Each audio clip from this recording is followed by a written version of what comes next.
मधुबन के बाबा, मधुबन के बाबा मुरली वाले, आपका क्या कहना, आपका क्या कहना। ओम शांति। आज 27 दिसंबर 2022 के साकार मधुर महावाक्य हैं। आज मीठे मीठे बाप दादा बोले, मीठे बच्चे, तुम्हें अभी ज्ञान का तीसरा नेत्र मिला है। तुम जानते हो कि हर 5000 वर्ष बाद भोलानाथ बाप द्वारा हम ये ज्ञान सुनकर मनुष्य से देवता बनते हैं। बाबा ने कहा, मीठे बच्चे, अभी तुम्हें ज्ञान का तीसरा नेत्र मिला है। तुम जानते हो कि हर 5000 वर्ष बाद भोलानाथ बाप द्वारा हम यह ज्ञान सुनकर मनुष्य से देवता बनते हैं। बाबा ने आज प्रश्न पूछा कि ज्ञान की धारणा न होने का मुख्य कारण क्या है, और उत्तर में बाबा समझाते हैं कि बुद्धि भटकती है, एक के साथ पूरा योग नहीं है, देही अभिमानी नहीं बने हैं, इसलिए धारणा नहीं होती। बाबा कहते कि बच्चे, फेमिलियरिटी में नहीं आओ, सिर्फ ज्ञान को सुनो ही नहीं, अच्छी जानकारी ही नहीं रखो। फेमिलियरिटी माना अच्छी जानकारी, सिर्फ वही ना हो, एक दो के नाम रूप को मत याद करो। एक बाप दूसरा न कोई, यह पाठ पक्का करो। दूसरों के पिछाड़ी न पड़ो, बाप से राय लेते रहो, इससे तुम दुख से लिबरेट हो जाएंगे, धारणा भी अच्छी होगी। मुरली का गीत है, भोलेनाथ से निराला और कोई नहीं, मेरी बिगड़ी बनाने वाला और कोई नहीं। ओम शांति। भोलानाथ है देने वाला। भोलानाथ शिव बाबा को तो कहते ही हैं। भोलानाथ होकर गया है और बरोबर बिगड़ी बना कर गया है, आदि मध्य अंत का राज बता कर गया है, इसलिए भगत गाते हैं। तुम बच्चे जानते हो कि जिस भोलानाथ का गायन है, जो बिगड़ी को बनाने वाला है, वो हमारे सम्मुख बैठा है। भक्त भगवान को याद करते हैं, उनकी महिमा गाते हैं, और बाप अपना पाठ बजा रहे हैं। बाप ने ही आकर अपना परिचय दिया है बच्चों को। बच्चों की बुद्धि में बैठा है कि बाबा जो समझाते हैं वह बरोबर कल्प कल्प समझाते हैं। कल्प कल्प आकर पतित दुनिया को पावन दुनिया बनाते हैं, और अभी बना रहे हैं। बहुतों को अभी पता पड़ा है, अभी बहुत हैं जिन्हों को पता ही नहीं है। वर्षा लेने वाले होंगे तो कल्प पहले मुआफिक आकर वर्षा लेंगे। तुमको पहले थोड़ी मालूम था कि बाबा आकर वर्षा देंगे, अभी मालूम पड़ा है। बरोबर भक्तों का रक्षक है, आदि मध्य अंत का ज्ञान सुनाते हैं, और उनको ज्ञान का सागर कहा जाता है। दिल से लगता है बरोबर ये वही है जो भारत में आकर जन्म लेते हैं। इनका अलौकिक जन्म गाया हुआ है। भारतवासियों को आकर पतित से पावन बनाते हैं। पतित मनुष्य जो बुलाते हैं तो वह जरूर समझते होंगे कि हम पावन थे, अब पतित बने हैं, फिर पावन बनना है। अभी बाप द्वारा तीसरा नेत्र मिलने से तुमने ये सब कुछ समझा है। तुम बच्चों का सारा दिन विचार सागर मंथन चलता रहेगा कि सत्युग में पावन कौन थे। बरोबर देवी देवता ही थे। उस समय और कोई धर्म नहीं था। देवताओं के चित्र भी हैं और कोई नाम नहीं लेंगे। ऐसे नहीं कहेंगे कि चित्र हैं। श्री लक्ष्मी देवी, श्री नारायण देवता, अभी वह नहीं है। जब वह थे तो और कोई धर्म नहीं था। तुम बच्चों की बुद्धि में है कि हम बाबा को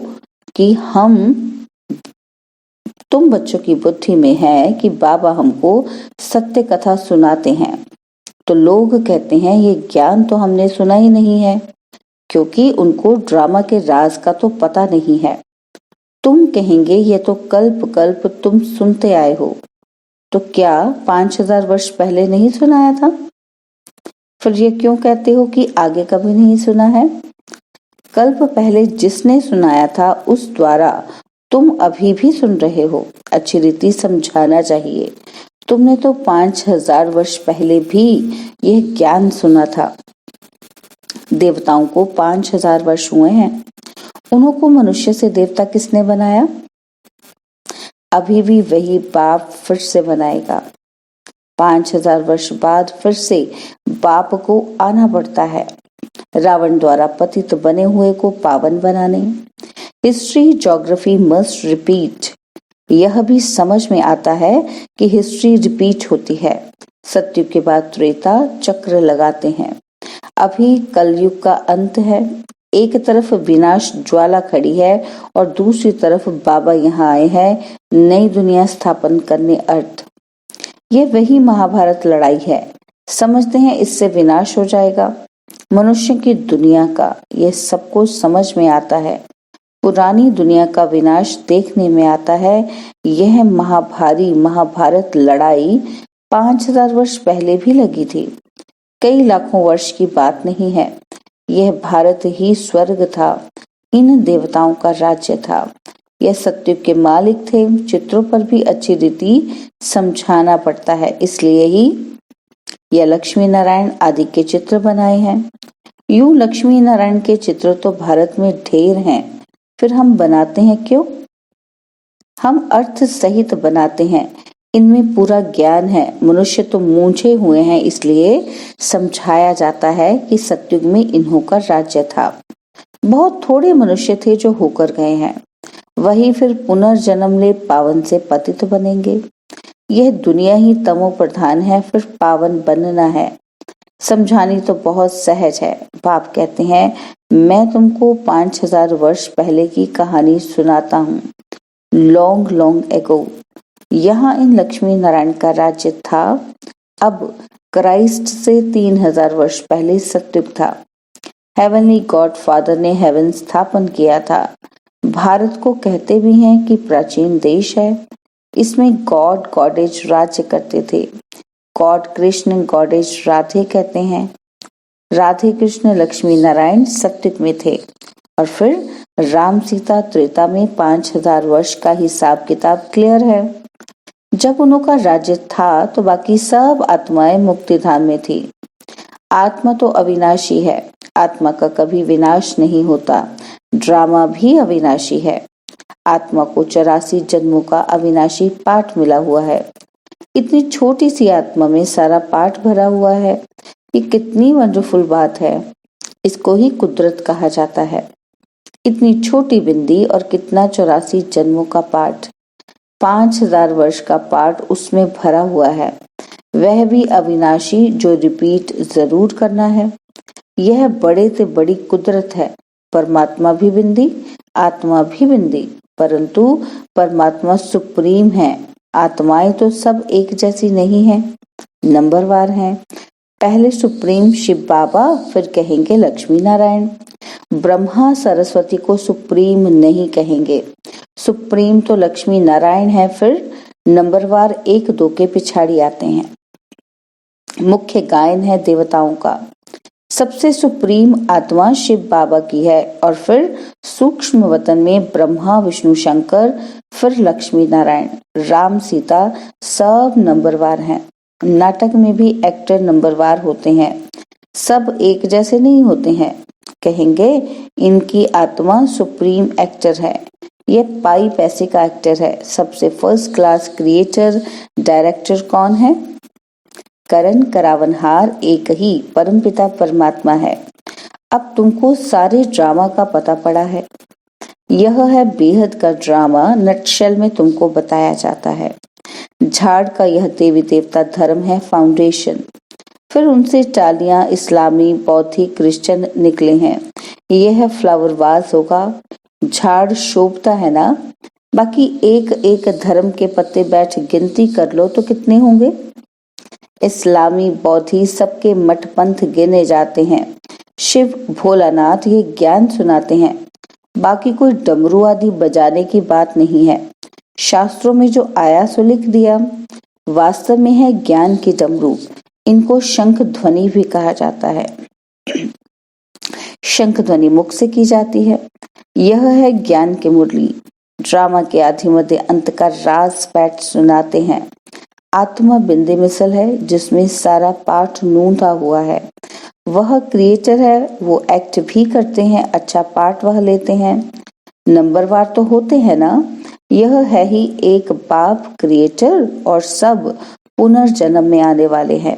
यह कभी पुनर्जन्म नहीं लेते हैं। इनका अलौकिक जन्म है। तुम जानते हो ये कैसे आकर प्रवेश किया? दूसरी आत्माएं भी प्रवेश करती है ना। समझो, किसी के स्त्री की आत्मा आती है तो बोल सकेगी कि मैं सुखी हूँ, बाकी उनके शरीर को भाग्य नहीं पहन सकेंगे, क्योंकि शरीर तो दूसरा है ना। भावना है कि ये हमारे स्त्री की आत्मा है, इनको बुलाया गया है। ऐसे बहुतों को बुलाते हैं। अभी तमोगुणी हो गए हैं, इसलिए एक्यूरेट बताते नहीं हैं। आत्मा क्या चीज है, कैसे आती जाती है, यह ड्रामा में पहले से ही नूंद है। ऐसे नहीं कि आत्मा निकलकर यहाँ आती है, वह मर जाती है, नहीं।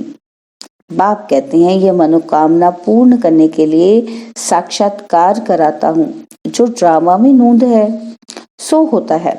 सेकंड पास हुआ, ड्रामा में नूंद है। यह बेहद का नाटक है। बाप बिंदी है। बिंदी को भोलानाथ कहते हैं। कितना वंडर है। बाप भी कहते हैं कि मुझ बिंदी में कितना पाठ है। यह बातें नए कोई की बुद्धि में बैठ न सके। पुरानों से भी कितनों की समझ में नहीं आता है, तो किसी को समझाने में मूंझते हैं, जैसे रेडियो में कोई बात करने में मूंझते हैं। इसमें मुरली बड़ी फुर्ती से चलानी है। यह वह पढ़कर सुनाते हैं और यह है ओरली। बाबा भी सब कुछ ओरली सुनाते हैं। तुम्हारी बुद्धि में धारणा हो रही है। कल्प पहले भी तुमने धारणा कर बहुतों को सुनाया है, फिर वह ज्ञान खत्म हो गया, अब फिर रिपीट होना है। ज्ञान कोई साधु संत की बुद्धि में नहीं है। वह परमात्मा को नहीं जानते। वह कह देते हैं आत्मा परमात्मा में मिल जाएगी। मिलेगी फिर कैसे? अभी तुम्हारी आत्मा जानती है कि हमारा बाप आया है, हमको नॉलेज दे रहा है, फिर हम बाबा के साथ घर जाएंगे। यह तुम बच्चों को रूहानी नशा है। यह है तुम्हारा प्रवृत्ति मार्ग। बहुत तुमको कहते हैं कि तुम तो कुमार अथवा कुमारी हो, तुमको विकारों का अनुभव ही नहीं। हम तो विकारी ग्रस्त में रहने वाले हैं, तुम हमको ये ज्ञान कैसे दे सकते हो? हम हैं युगल, हमको बैचलर कैसे समझा सकेगा? हमको तो युगल समझाए जो अनुभवी हो, विकार में गया हुआ हो, वही हमको समझा सकते हैं कि हमने ऐसे जीत पाई। ऐसे ऐसे बाबा के पास पत्र आते हैं। बात तो ठीक है। अब ऐसे अनुभवी से पत्र लिखाना चाहिए जिसने भल शादी की हो परंतु पवित्र हो। कोई को बाल बच्चे थे फिर पवित्र बने हैं। ऐसे ऐसे हमको समझाएं। ज्ञान तो बहुत अच्छा है, परंतु कोई तीखा समझाने वाला नहीं है तो मैं मूंझ जाता हूँ। बहुत बातें सामने आती हैं तो अनुभवी समझाने वाला हो। अब पत्रों द्वारा तो किसी को इतना समझा नहीं सकते। सम्मुख आकर मिले तो बाबा भी समझाए। ऐसे ऐसे बहुत युगल हैं जो अपना अनुभव सुना सकते हैं कि हम ऐसे प्रवृत्ति में रह श्रीमत का पूरा पूरा पालन कर रहे हैं। खान पान की भी पूरी परहेज रखते हैं। कोई समझाने वाला ठीक नहीं है तो मूंझ पड़ते हैं। सर्विस के लिए बुद्धि चलनी चाहिए। देही अभिमानी भी बनना है। कोई भी फेमिलियरिटी में नहीं आना चाहिए। मेहनत लगती है। माया घड़ी घड़ी फंसा लेती है। कर्मातीत अवस्था अभी हो नहीं सकती। बहुत एक दो के नाम रूप में फंस पड़ते हैं, फिर बाबा को लिखते भी नहीं कि बाबा यह तूफान आते हैं। सच नहीं बताते हैं। बाबा को लिखे तो बाबा युक्ति भी बताए। कोई कोई सच लिखते हैं, शिव बाबा तो सब कुछ जानते हैं। समझाते हैं कि अगर ऐसी कोई चलन चली तो धर्मराज द्वारा बहुत दंड भोगना पड़ेगा। सारा दिन ख्यालात चलते रहते हैं। सेंटर पर आते हैं, कहते हैं फलानी बहुत अच्छा समझ आती है, परंतु अंदर शैतानी भरी पड़ी होगी। यहाँ तो एक के साथ योग चाहिए, बाप के सिवाय दूसरा न कोई। क्यों दूसरे के पीछे पड़े? धारणा नहीं होती है तो जरूर कहीं बुद्धि भटकती है। फिर राय भी नहीं पूछते हैं, डरते हैं। बाप कहते हैं मामेकम याद करो, इस याद से ही तुम्हारे विकर्म विनाश होंगे, दुख से तुम लिबरेट हो जाएंगे। मुक्ति तो सब मांगते हैं, मुक्त होते हैं दुख से, फिर सुख में आएंगे। जीवन मुक्ति सबके लिए है, परंतु पहले मुक्ति में जाकर फिर जीवन मुक्ति में आना है। अच्छा, मीठे मीठे सिकिलते बच्चों प्रति माता पिता बाप दादा का याद प्यार और गुड मॉर्निंग। रूहानी बाप की रूहानी बच्चों को नमस्ते। हम रूहानी बच्चों की रूहानी बाप दादाजी को दिलवा जान सिकवा प्रेम से नमस्ते। ओम शांति। प्यारे बाबा, मीठे बाबा, मेरे बाबा, शुक्रिया बाबा, शुक्रिया बाबा, शुक्रिया बाबा। धारणा के लिए मुख्य सार है। पहला पॉइंट, बाप समान ज्ञान की शंख ध्वनि करनी है। सिर्फ पढ़ के नहीं सुनाना है, धारणा करके फिर समझाना है। खान पान की बहुत परहेज रखनी है।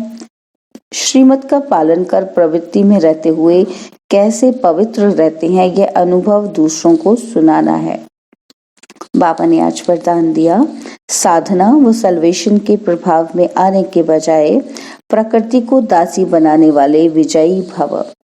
साधन व सल्वेशन के प्रभाव में आने के बजाय प्रकृति को दासी बनाने वाले विजयी भव।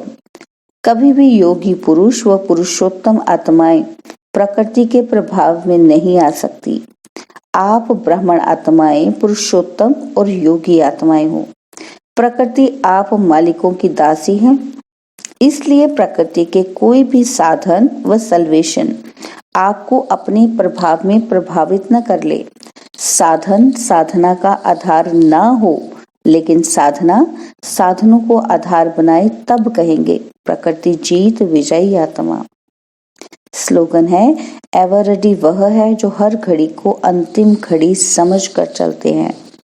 एवर रेडी वह है जो हर घड़ी को अंतिम घड़ी समझ कर चलते हैं। ओम शांति।